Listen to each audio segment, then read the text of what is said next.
Hallelujah. ಎಲ್ಲರಿಗೂ ಕೂಡ ಶುಭ ಮುಂಜಾನೆ ದೇವಜನರೇ. ಈ ದಿನದ ದೇವರ ವಾಕ್ಯವನ್ನ ನಾವು ನೋಡೋಣ. ಯೆರೆಮೀಯ 33ನೇ ಅಧ್ಯಾಯದ 3ನೇ ವಾಕ್ಯ.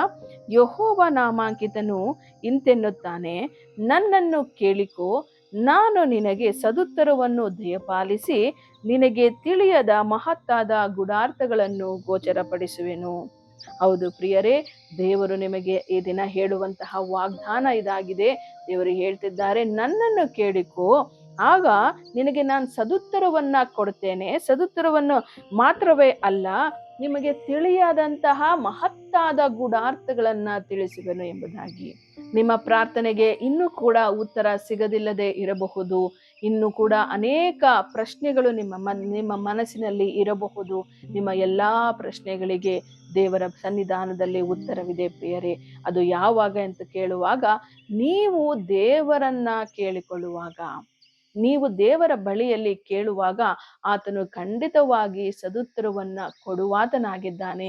ನಿಮಗೆ ತಿಳಿಯದಂತಹ ಮಹತ್ತಾಗಿರುವಂತಹ ಗೂಢಾರ್ಥಗಳನ್ನು, ಅಂದರೆ ನಮಗೆ ತಿಳಿಯದೆ ಬಚ್ಚಿಟ್ಟಲ್ಪಟ್ಟಿರುವಂತ ಎಲ್ಲಾ ಕಾರ್ಯಗಳನ್ನ ದೇವರು ತಿಳಿಸಿಕೊಡುವಾತನಾಗಿದ್ದಾನೆ.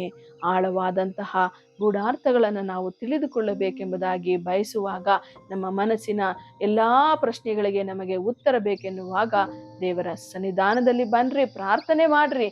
ನೀವು ಯಾವ ಪ್ರಶ್ನೆ, ಯಾವ ಗೊಂದಲದಲ್ಲಿ ನೀವು ಒಳಗಾಗಿದ್ದೀರೋ ಆ ಎಲ್ಲಾ ಕಾರ್ಯಗಳನ್ನ ದೇವರ ಸನ್ನಿಧಾನದಲ್ಲಿ, ದೇವರ ಪಾದದಲ್ಲಿಟ್ಟು ನೀವು ಪ್ರಾರ್ಥನೆ ಮಾಡುವಾಗ ಖಂಡಿತವಾಗಿಯೂ ನೀವು ಉತ್ತರವನ್ನ ಹೊಂದಿಕೊಳ್ಳುತ್ತೀರಿ.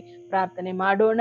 ಸ್ತೋತ್ರ ಕರ್ತನೇ, ಪರಿಶುದ್ಧನಾದಂತಹ ದೇವರೇ, ಈ ದಿನವನ್ನ ಕೊಟ್ಟಿರುವುದಕ್ಕಾಗಿ ನಿಮಗೆ ಸ್ತೋತ್ರ ಮಾಡುತ್ತಾ, ನಿನ್ನ ವಾಗ್ದಾನದ ಪ್ರಕಾರವಾಗಿ ಅಪ್ಪ, ಈ ದಿನದಲ್ಲಿ ನನ್ನ ಎಲ್ಲ ಸಹೋದರ ಸಹೋದರಿಯರಿಗಾಗಿ ನಾನು ಪ್ರಾರ್ಥನೆ ಮಾಡ್ತಿದ್ದೇನೆ. ಅವರ ಜೀವಿತದಲ್ಲಿ ಕರ್ತನೆ, ಯಾವುದೆಲ್ಲ ಕರ್ತನೆ ಅಪ್ಪ ಕಾರ್ಯಗಳಿಗಾಗಿ ಅವರ ಸದುತ್ತರವನ್ನ ಎದುರು ನೋಡ್ತಿದ್ದಾರೋ ಎಲ್ಲದಕ್ಕೂ ಕರ್ತನೆ ನಿನ್ನ ಉತ್ತರವನ್ನ ಕೊಡಬೇಕಾಗಿ ಪ್ರಾರ್ಥನೆ ಮಾಡ್ತಿದ್ದೇನೆ. ಅಷ್ಟು ಮಾತ್ರವೇ ಅಲ್ಲ ಅಪ್ಪ, ನಿನ್ನ ವಾಕ್ಯದ ಪ್ರಕಾರವಾಗಿ ಅವರಿಗೆ ತಿಳಿಯದಂತ ಮಹತ್ತಾದ ಗೂಢಾರ್ಥಗಳನ್ನ ಅವರಿಗೆ ನೀವು ತಿಳಿಸಿಕೊಟ್ಟು ಅವರ ಜೀವಿತದಲ್ಲಿ ಸಂಪೂರ್ಣವಾಗಿ ಆಶೀರ್ವಾದ ಹೊಂದಿದವರಾಗಿ ಕರ್ತನೆ ಕಾಣುವಂತೆ ಕೃಪೆ ಮಾಡು. ಆಶೀರ್ವಾದವನ್ನ ಹೊಂದಿದವರಾಗಿ ನಿನ್ನನ್ನು ಸ್ವಾಮಿ ಮಹಿಮೆ ಪಡಿಸುವಂತಹ ಮನುಷ್ಯರಾಗಿ ಕರ್ತನೆ ಈ ಲೋಕದಲ್ಲಿ ಜೀವಿಸಿ ಸ್ವಾಮಿ ನಿನ್ನನ್ನೇ ಸ್ವಾಮಿ ಸ್ತೋತ್ರ ಮಾಡುವಂತೆ ಅವರೆಲ್ಲರನ್ನ ಆಶೀರ್ವದಿಸಬೇಕಾಗಿ ಯೇಸು ಕ್ರಿಸ್ತನ ನಾಮದಲ್ಲಿ ಪ್ರಾರ್ಥಿಸಿ ಬೇಡಿ ಹೊಂದಿದ್ದೇನೆ ಕರ್ತನೆ, ಆಮೆನ್.